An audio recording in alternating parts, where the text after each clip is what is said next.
Au cœur du plateau de Millevaches, à 850 mètres d'altitude, s'étendent ces blocs de granit. Un brin mystérieux, mais on comprend grâce à ces formes précises qu'ils sont les vestiges d'un site gallo-romain.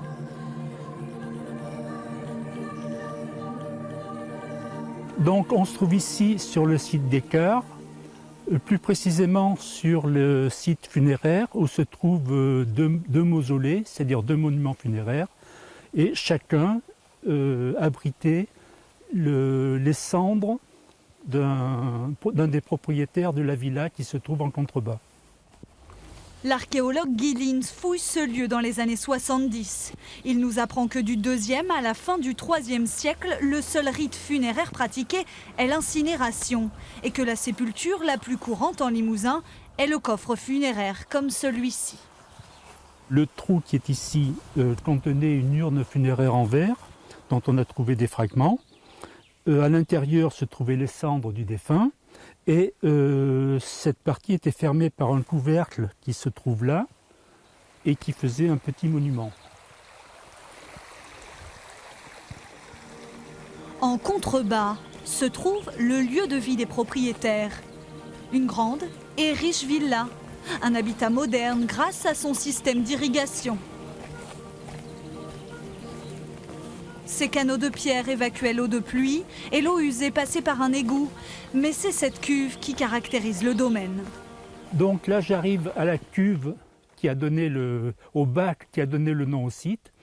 En fait, c'est une cuve monolithe en granit avec des parois de 20 cm qui servaient de réserve d'eau pour l'alimentation de la villa. À partir de cette cuve partaient des canalisations en plomb qui alimentaient d'une part une piscine chauffée et d'autre part un bassin avec jet d'eau. Pourquoi elle était si spéciale cette cuve? Elle était spéciale parce que c'est déjà très difficile de tailler un monument comme ceci avec des parois de 20 cm d'épaisseur dans un seul bloc de granit et ensuite on n'en connaît pas d'autres en Limousin. La richesse du site se trouve aussi dans plusieurs objets trouvés. On retrouve en premier lieu de la céramique qu'on appelle de la sigillée. Alors c'est un vrai signe extérieur de richesse. Ça sert, c'est des poids qui servent à servir et qui équivaudraient un peu à notre porcelaine de Limoges. Après on va retrouver dans une des pièces un jet d'eau, enfin une vasque qui fait 2 mètres de diamètre avec un jet d'eau avec des éléments en plomb. Et chose encore plus importante, on retrouve du verre à vitre qui est clairement un signe flagrant de richesse puisque c'est quelque chose d'une valeur très importante et qui est techniquement très difficile à faire.